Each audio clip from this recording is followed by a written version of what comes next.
Physical सर्वे। तो resistivity सर्वे से तो आपको ये पता चल जाता है कि यहाँ पर पानी है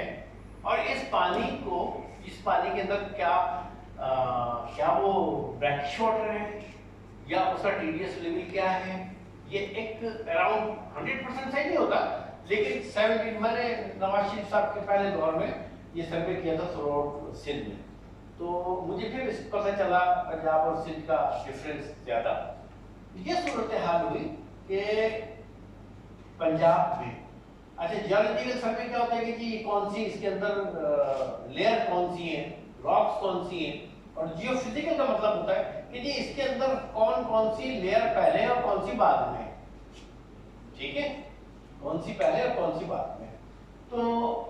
जब आप पानी निकालते हैं जमीन से तो पंजाब की ये गुड लक है कि पंजाब में ज्यादातर सैंडीज है यानी रेत है,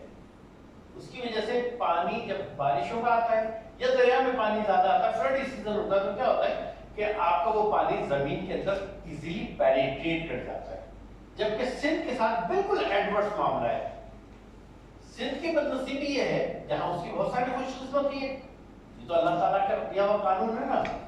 और अल्लाह ताला कुरान में सूरह फातिर में कह रहा है कि हमने तुम्हारे लिए कहीं नमकीन और कहीं मीठा पानी रखा है। नाउजुबिल्लाह मिन ज़ालिक, कुरान तो ऐसा गलत नहीं लिख सकता ना, अल्लाह ताला ने कुरान में गलत तो नहीं लिखा है, ठीक है ना। तो कुरान में अल्लाह ताला बहुत सारी चीजें आपको बता रहा होता है कि कुल आ रही तुम इन्नी असबा माहू हो रहा फमन यातिकुम बिमाइन, और अगर हम तुम्हारे पानी को जमीन के नीचे फेंक दें जैसे कोयटा में चला गया पानी है, कुल आ रही तुम इन्नी असबा माहू, और अगर हम तुम्हारे पानी को जमीन के नीचे भेज दें या फेंक दें तो कौन है अल्लाह के सिवा, कोई याकी कोई बाय मुरीन, और कौन है अल्लाह के सिवा जो उस पानी को दोबारा निकालने का। तो क्या डॉक्टर एहसन की ताकत, क्या नेस्ले की, क्या दुनिया के किसी साइंसदान की दोबारा उसको निकाल सकता है। जिस तरह समंदर के अंदर सोने की मकदार बहुत होती है, लेकिन उसको निकालना और उसको प्रोसेस करना वो इतना कॉस्टली होता है कि सोना जो अभी जितना रेट होगा उससे कहीं ज्यादा बढ़ जाएगा, ठीक है ना। तो इतनी ज्यादा कॉस्ट आ जाएगी तो सर्वाइवल इंसान की मुश्किल हो जाएगी। तो अब बात ये हुई कि यहाँ पर चूंकि सैंडीज है, पानी पेनिट्रेट कर जाता है, और यही वजह है कि पंजाब में जब आप बोरिंग करते हैं या ट्यूबवेल लगाते हैं तो यहाँ पर 80 to 88% पानी आपका मीठा निकलता है, ठीक है। और सिंध के अंदर बिल्कुल एडवर्स है, वहाँ क्या पोजीशन होती है कि वहाँ जो पानी निकलता है जमीन में से वो 80 to 88% जो है ब्रैकिश होता है, इसलिए कि वहाँ जो आपका जियोफिजिकल कंडीशन है वो लाइम गज स्टोन है, जमीन के नीचे जो लेयर है वो लाइम गज स्टोन से मुल्तानी मट्टी आपने देखी होगी ना, वो मुल्तानी मट्टी की तरह है ना। तो उसमें से अगर आप मुल्तानी मट्टी के ऊपर पानी डालें तो एब्जॉर्ब नहीं होगा, लेकिन अगर मुल्तानी मट्टी की जगह आप वहां पर रेत रख दें तो पानी रेत के अंदर आसानी से चला जाएगा। बिल्कुल यही पोजीशन सिंध और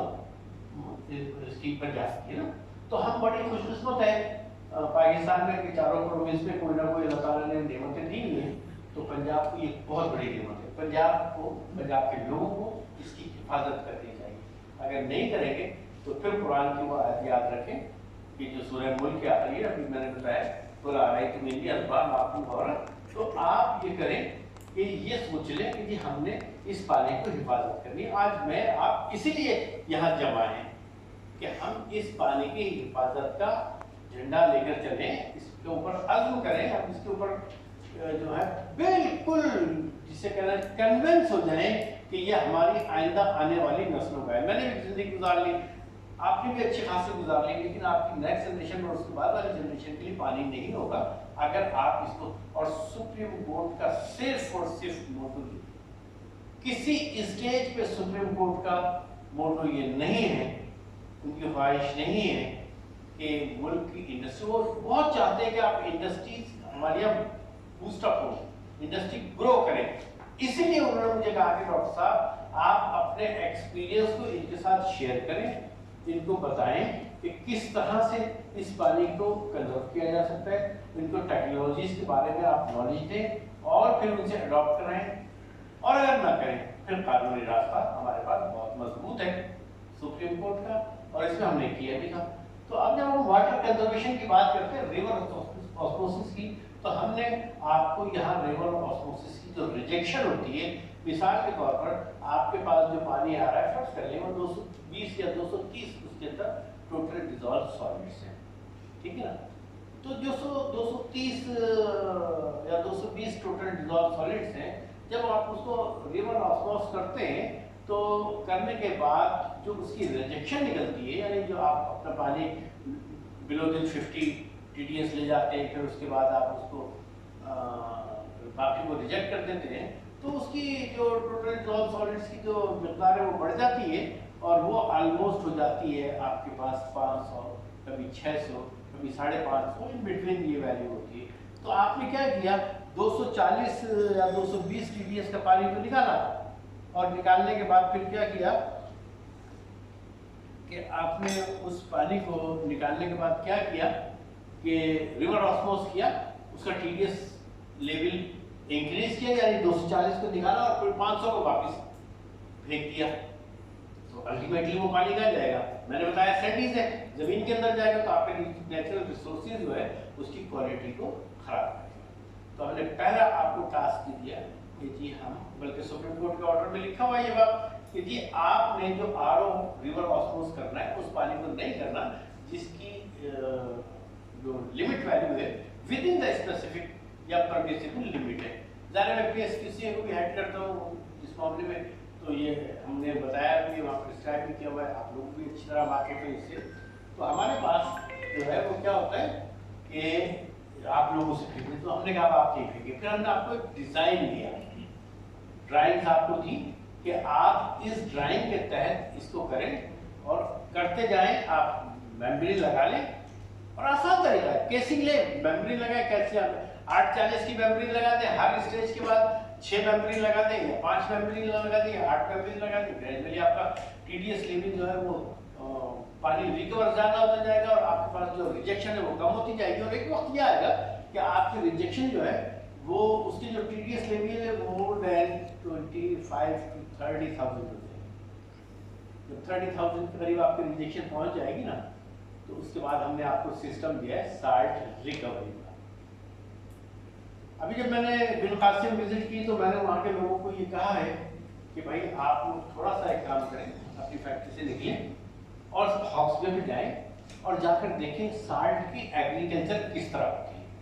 तो आपको पता चल जाएगा कि साल्ट की एग्रीकल्चर किस तरह होती है। अब साल्ट की एग्रीकल्चर करने का बहुत आसान तरीका है, समंदर के पानी को लें, उसको किसी एक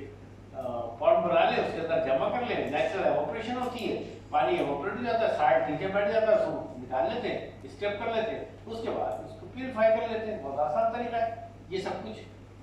पाकिस्तान में कराची में आप देखें, आपकी टीम को मैंने वहाँ के स्टाफ को कहा कि अब आप विजिट करें, उन्होंने शायद विजिट भी किया होगा और वो मुझे रिपोर्ट भी देंगे। तो साल्ट रिकवरी कोई इतना मुश्किल काम नहीं है, वहाँ नेचुरल एवोपरेशन हो रही है, आपने वो एवोपरेशन थोड़ी स्टीम कर लेनी है, आपके पास ब्लीड स्टीम की वायरल भी ब्लीड स्टीम होती है, आप कर सकते हैं। तो उसके हम आपको उसका हमने आपको उसकी ड्राइंग दे दी, आप उसके ऊपर काम कर सकते हैं उस सिलसिले में। अच्छा, ये तो वो आपका टोटल 3 महीने पहले का है, अब शायद आप लोग 1 बिलियन से ज़्यादा भी चले गए। I am very happy to see कि भाई आप लोगों ने इतना काम किया, ना सिर्फ only we are not professionally we are talking about all beverages industry, जिसमें कोका कोला है, पेप्सी है, गोरमे है और मरी ब्रोरी है। मरी ब्रोरी ने भी बहुत पहले और बड़े जल्दी काम किया, तो 50 करोड़ लीटर पानी आपका बच गया 1 महीने में, ये 4 महीने पहले की। अब इस वक्त जो अंदाजन हमारे पास आप लोगों की आई है, मेरे ख्याल है 1 बिलियन से ज्यादा हो गया। 1 बिलियन यानी 1 अरब। जिस दिन मैंने काम शुरू किया था ना, तो हमारी जो कैलकुलेशन थी, जो आप लोग बेवरेजेस की जो इंडस्ट्रीज पानी जमीन से ड्रॉ कर रही थी, वो कर रही थी 7 बिलियन। अब उस 7 बिलियन में से हमने क्या किया है, 1 बिलियन 1 अरब पानी इंतहाई कम खर्चे में, इंतहाई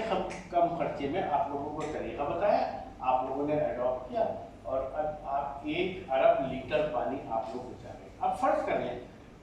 उस 1 अरब में से अगर 10 करोड़ या 15 करोड़ लीटर पानी नेस्ले बचा रही है, तो ये नेस्ले दो काम कर रही है। एक तो वो पैसा जो गवर्नमेंट को हमें टैक्स, आपको टैक्स की सूरत में देना था 15 करोड़ या 20 करोड़ या 10 करोड़, वो आप नहीं देंगे। हमारा फायदा क्या होगा, मेरा क्या फायदा होगा, सुप्रीम कोर्ट का फायदा क्या होगा, वो पानी जो आप इस्तेमाल करके बाहर फेंकते अब आप निकालेंगे ही नहीं, आपने निकाला नहीं। तो नेस्ले ने 15 करोड़ पानी नीचे से निकाला नहीं, उसको यूज नहीं किया, तो ये वाटर कंजर्वेशन होगी ना आपकी। तो आपके पैसे 15 करोड़ बच गए जो आपने महीने पे हमें देने थे, अब आप नहीं देंगे, पानी बचा लिया आपने। तो मेरा इंटरेस्ट ये हुआ कि जो मेरी आइंदा आने वाली नस्लें हैं उनके लिए ये 1 अरब लीटर पानी हमने एक महीने में बचा लिया। जो मेरा टारगेट है 2021 का, वो है कम से कम 2 अरब लीटर पानी, और इंशाल्लाह 2022 और 23 में हम इस पानी को सिर्फ वहां तक ले जाएंगे जहां तक आपकी प्रोडक्ट है। अगर आप अपनी प्रोडक्ट बनाते हैं, फर्ज कर ले 5 लाख लीटर एक महीने में एग्जाम्पल, तो आप सिर्फ 5 लाख लीटर पानी ही जमीन से निकालेंगे। रेस्ट ऑफ द वाटर जो होगा वो इंशाल्लाह आपको जरूरत नहीं पड़ेगी,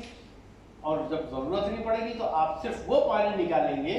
कि जो आपको, मिसाल के तौर पर अगर सारी बेवरेजेस कंपनी जो है वो निकालती है पानी और 2 अरब लीटर या 3 अरब लीटर पानी वो निकाल के सेल आउट कर रही है, तो रेस्ट ऑफ द 4 बिलियन जो है ना वो आपने सेव करना है। इंशाल्लाह इस पर हम बिल्कुल, मैं तो कम से कम 100% कन्विंस हूँ, और सुप्रीम कोर्ट भी इसमें। अच्छा, फिर यही नहीं है कि हमने सिर्फ बेवरेजेस के लिए किया है, हमने ये काम तमाम इंडस्ट्रीज के लिए किया है। थोड़ा सा ये एक बैड लक है, या ये कह लें कि